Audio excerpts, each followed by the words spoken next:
Hello mga sis! Another day, another hair transformation na naman ang gagawin natin for today at ang ating gagawin is magpa-Brazilian tayo ng buhok ng ating client. Ito yung current hair status ng buhok ng ating client, maikli lang ito mga sis at yung half ng kanyang buhok ay merong kulay. Dahil hindi mahilig magpa-rebonds ang ating client, so ang pinapagawa lang niya sa buhok it's either color or hair treatment, so ngayon magpapa-Brazilian siya ng kanyang hair. Bali, ang gagamitin natin na keratin or Brazilian treatment ay itong Herbs Keraprotein Brazilian Straightening Repair Treatment. Ito yung Brazilian or keratin treatment na type kong gamitin sa mga colored hair dahil ito ay merong collagen, aloe vera, and green tea extract. So, ganyan yung kanyang itsura or color mga sis dahil ito nga ay merong green tea and aloe vera extract na naka-infuse.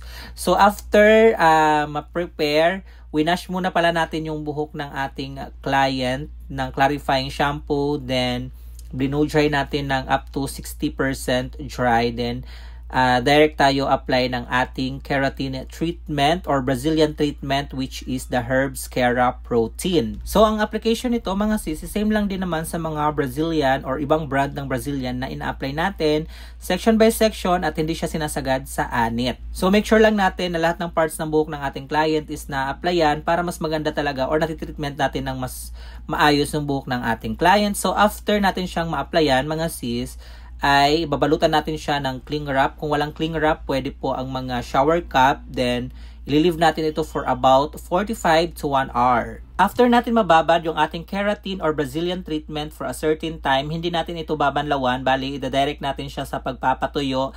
At siya nga po pala mga sis, ang Brazilian na ito is medyo may sting sa mata. Pero mabango yung kanyang scent. At hindi naman ganun kahapde yung effect nito sa mata or hindi rin siya ganun kaamoy. And after mapatuyo natin yung buhok ng ating client, ay mag-proceed naman tayo ngayon sa hair ironing process.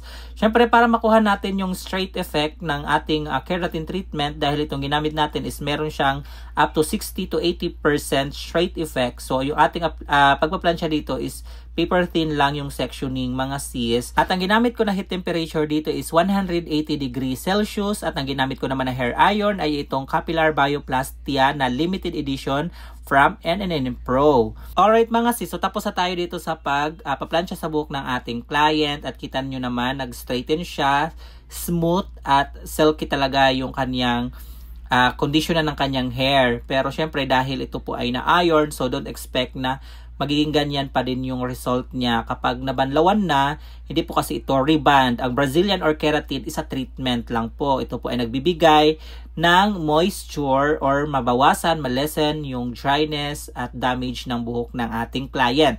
So, para makita natin yung pinaka-result nito, mga sis, babanlawan natin kaagad yung buhok ng ating client dito. Pero pwede nyo naman, after nitong ma-process, ay i-leave ng 2 to 3 days na interval para mas maganda talaga yung effect nung keratin or Brazilian na in-apply natin sa buhok ng ating client or ginawa natin. Pero at this point, babanlawan muna natin siya para makita natin yung result. At pagkabanlaw nga ng ating ginawang Brazilian, mga sis, ay nag-apply naman tayo nitong hair mask. So, any brand ng hair mask is pwede nyo pong gamitin sa inyong mga client or even our client, pwede pong gumamit ng kahit anong hair moisturizing treatment.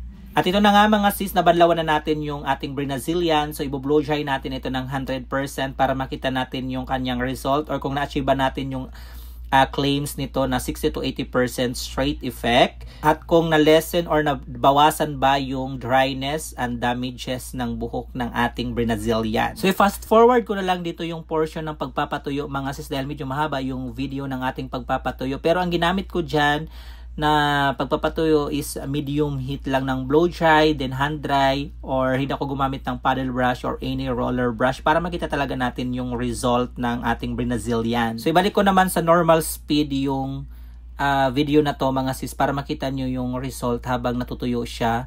At pansin nyo naman yung result. After natin siya mabanlawan, medyo nag-straighten yung hair ng ating client. At the same time, na-reduce yung dryness, damage ng buhok ng ating client. Nakita nyo naman kanina yung before ng hair ng ating client bago Brazilian na talagang dry siya at medyo buhaghag. At ayun yan, ako napansin nyo, nag-thumbs up yung ating client dahil natuwa siya sa naging result ng kanyang hair. Akala daw niya, para daw siya nagpa-rebond, charing. Sabi ko, treatment lang yan, so don't expect na mag-straight talaga siya ng husto, at yung effect nito is naglalast lang ng 2 to 3 months depende sa kanyang aftercare. At syempre kailangan din alagaan yung, kahit treatment lang yung ginawa, kailangan alagaan din yung hair para at least mag-last ng matagal yung effect nito sa ating hair. And by the way mga sis, itong Herbs Keraprotein Brazilian treatment na ginamit ko is matagal ko na rin itong gamit. At available po ito sa PDRT Enterprise. So sa mga gusto ring sumubok nitong Brazilian na to, napakaganda to mga sis, I swear. Hindi ako magre-recommend ng Brazilian na chararat or hindi maganda yung effect, dahil ayoko rin mapahiya sa inyo, no? At syempre kayo din, ayoko rin mapahiya sa inyong mga client. So ilalagay ko na lang po yung link dyan sa ating comment section kung gusto nyong itry itong Brazilian treatment na to. So ayan na nga, no mga sis, yung naging outcome after natin ma-wash yung buhok ng ating client.